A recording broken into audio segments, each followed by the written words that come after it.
The environment has been What we're saying is have a heart. We've got to be able to regenerate our There'll be economy. people who are kind, people who are cruel, but that's life. You can be bigoted about Indians. I'm fine with that. What's wrong with Singaporeans?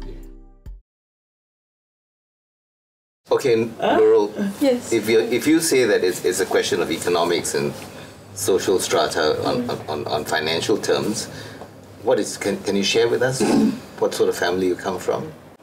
I would say that I've had a comfortable upbringing. I don't think we're rich, but we live in a 5-room flat, HDB. So does that allow you then to compete and study normally with no disadvantage?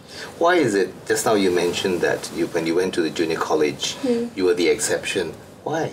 I mean, I wouldn't say that I'm an exception in terms of how well I do, because I didn't. No, you were the do exception well, as a Malay girl. Yes, but I mean that's the problem. See, like what Eleanor was saying, if you always compare by race, then there's always going to be that gap, and then people who've gone through what I went through would always think that, oh yeah, hey, look, I'm the exception, I'm the special Malay, I'm the creme de la creme of the Malays.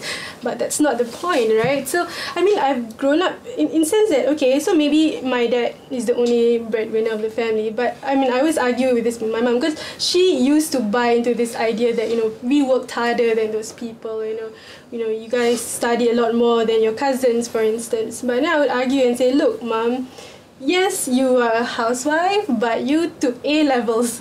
That's already a bit of an advantage ahead of other people. So, I mean, here we're not just looking at economic capital, you're just not looking at financial resources, but you're looking at cultural capital, the kind of exposure that you've had. When my mom was in junior college herself, she went to the library to read, and then she saw how there were fathers who took time off work to read to their children, and these things come with privilege, right? And I told her, because you've had this sort of exposure, this is why you can transmit this sort of values to us, and because you're in a position where you don't have to work, Dad can supply that for us, and your job is just to teach us at home. And so these are all privileges, but most people don't want to see this, because then it just discounts that sense of entitlement that they feel they have, And that's the dreadful stratifying effect of meritocracy. Exactly. Yeah. And I mean, I don't think we have a better system than that. I mean, although sometimes I say maybe we should, every 10 years just randomize everything, because hope is the sort of, if you don't have hope, it's very hard for you to go ahead. And meritocracy kills hope, because meritocracy essentially, in a sense, sort of stacks everything correctly, in a sense, right? And then once it's entrenched, it will get more and more. Does it also encourage you to have hope for better things? No, because meritocracy, by definition, if it's working over time, it consolidates all the resources in the field. It happens, as we well know. Okay. Yes, of course it happens. And this is the other thing that supposedly, I think, our government doesn't necessarily want to acknowledge was perhaps the unintended, but the real effect of pursuing the idea of meritocracy to the very end, right? So now they're having to, of course, come up with all this, every school is a good school and all that sort of stuff. And I mean, it's better late than never in my view. No, but, you make it sound like it's an excuse to explain something that was wrong. But surely it could also be a step in the right direction. Well, all steps in the right direction assume that something that previously wasn't working so well, and I mean there's nothing shameful about that. It's always good to recognize that something perhaps. Do you think it's a step in the right direction, the sort of democratic approach to all schools, and I don't think it's real. The removal of elitism. The times have changed, but policies remains the same, and it's all these policies.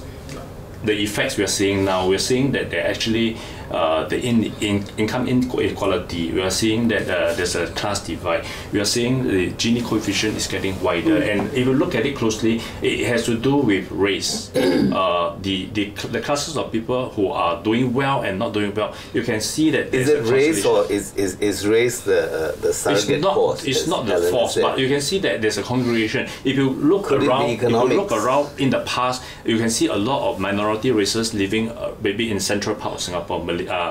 But now you look, they are shifting further and further away. They're selling their houses in Toa Payoh, in Breda, and they're moving to Woodlands, to Sengkang, to places that are further away.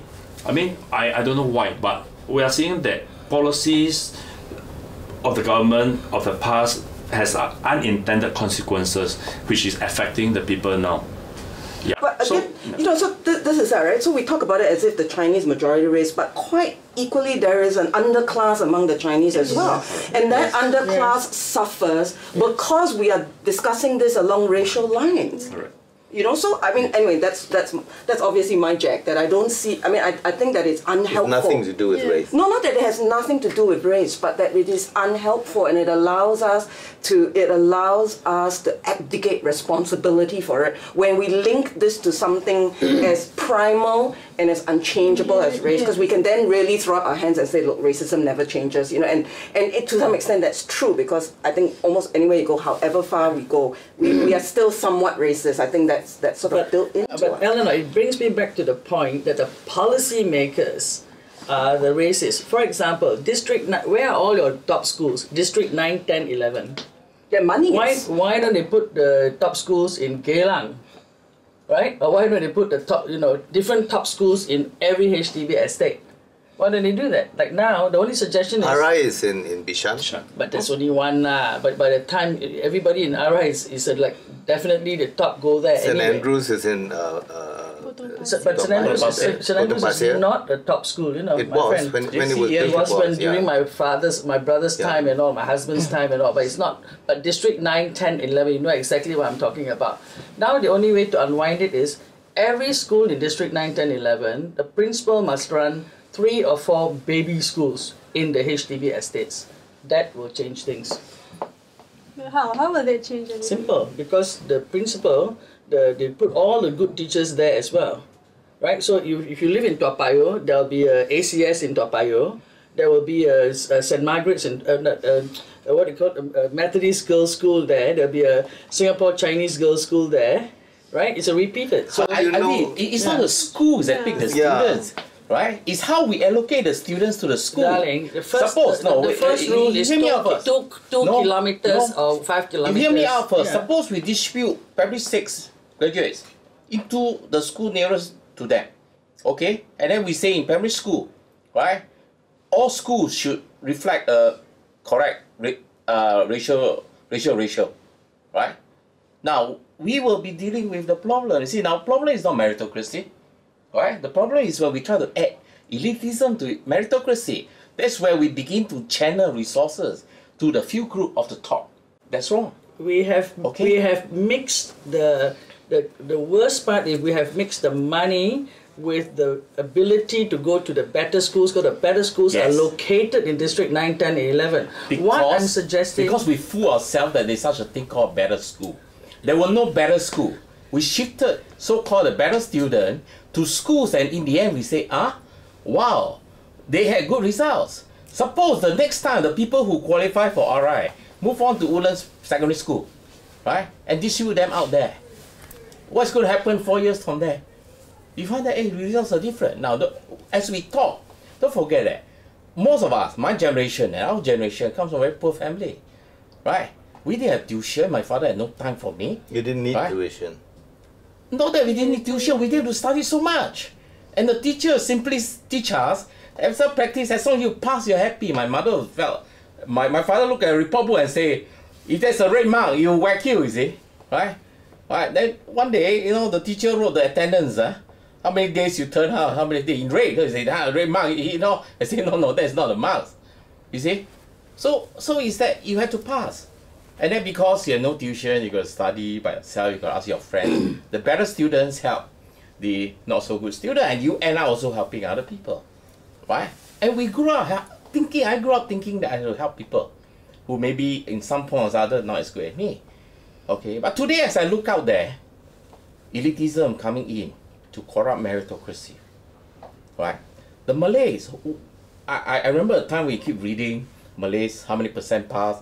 Top Malay is also a phenomenon. I didn't see that as racism.